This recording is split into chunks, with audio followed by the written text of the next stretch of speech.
بسم اللہ الرحمن الرحیم۔ السلام علیکم ورحمۃ اللہ وبرکاتہ۔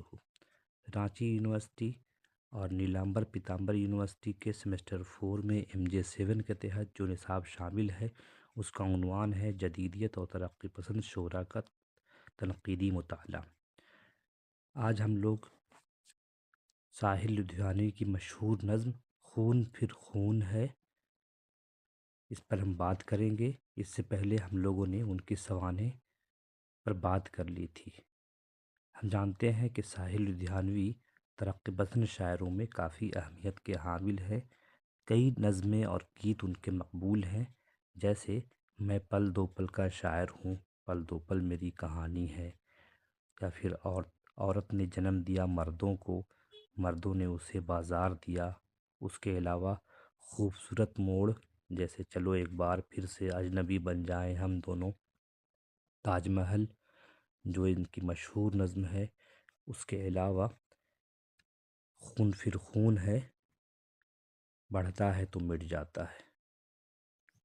تو آج ہم اسی نظم پر بات کریں گے انشاءاللہ۔ آئیے ہم متن پڑھتے ہیں۔ ظلم پھر ظلم ہے، بڑھتا ہے تو مٹ جاتا ہے، خون پھر خون ہے، ٹپکے گا تو جم جائے گا۔ خاک صحرا پہ جمے یا کف قاتل پہ جمے، فرق انصاف پہ یا پائے سلاسل پہ جمے، تیغ بیداد پہ یا لاشے بسمل پہ جمے، خون پھر خون ہے، ٹپکے گا تو جم جائے گا۔ لاکھ بیٹھے کوئی چھپ چھپ کے کمی گاہوں میں، خون خود دیتا ہے جلادوں کے مسکن کا سراغ۔ سازشیں لاکھ اڑاتی رہیں ظلمت کے نقاب، لے کے ہر بوند نکلتی ہے ہتھیلی پہ چراغ۔ ظلم کی قسمت ناکارہ و رسوا سے کہو،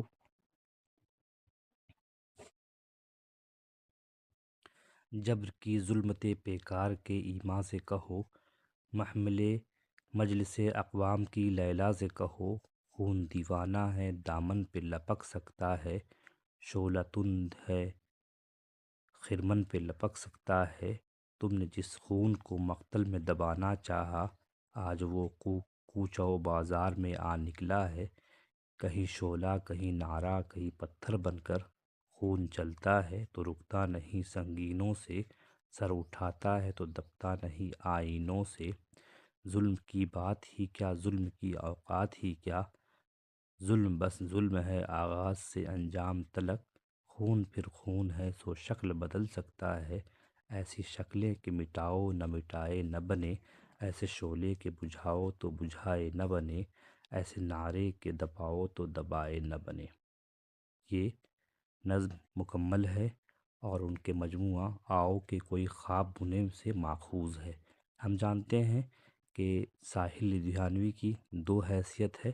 پہلی حیثیت یہ ہے کہ وہ ترقی پسند نظم کے اہم شاعر ہیں، اور دوسری حیثیت یہ ہے کہ ساحل لدھیانوی نے رومانی نظمیں کہی ہیں اور خوب کثرت سے کہی ہیں، لہٰذا ہم انہیں انہی دونوں نظریوں سے دیکھیں گے، لیکن یہاں نصاب میں شامل وہ ترقی پسند کے حوالے سے ہیں، لہٰذا علی سردار جعفری کے بعد ساحل لدھیانوی کو خاص اہمیت حاصل ہے کہ انہوں نے ادب کے لیے بھی نظمیں لکھی اور فلمی دنیا کے لیے بھی انہوں نے نظمیں لکھی۔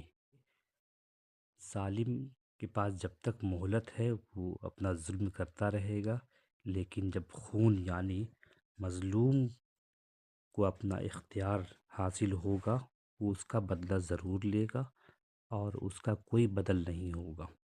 ہم جانتے ہیں کہ ساحل لدھیانوی نے بہت مشکلوں کی زندگی گزاری ہے، لہٰذا ان کا شعر بہت مشہور ہے، دنیا نے تجربات و حوادث کی شکل میں جو کچھ مجھے دیا ہے وہ لوٹا رہا ہوں میں۔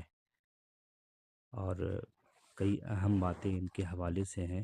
احمد عظیم قاسمی کہتے ہیں کہ ساحر نے حیات کے بجائے معنی اور موضوع اور سب سے زیادہ انداز بیان میں اجتہاد کیا ہے۔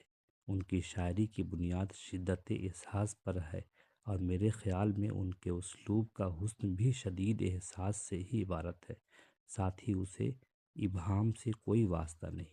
مطلب جدیدیت کے تحت جو لوگ شاعری کر رہے تھے اور وہ اپنی شاعری کو مبہم بنا رہے تھے، اس سے ان کا دور دور تک واسطہ نہیں ہے، بلکہ وہ اپنی شاعری میں نوجوان طبقے کو یا پھر صنف نازک کو مثال دیتے ہیں، اور اس کو مطلب اس کے جذبات کو برانگیختہ کرنے کی کوشش کرتے ہیں، جس میں کوئی دکھاوا، کوئی ملاوٹ، کوئی تصنع نہیں ہوتی ہے۔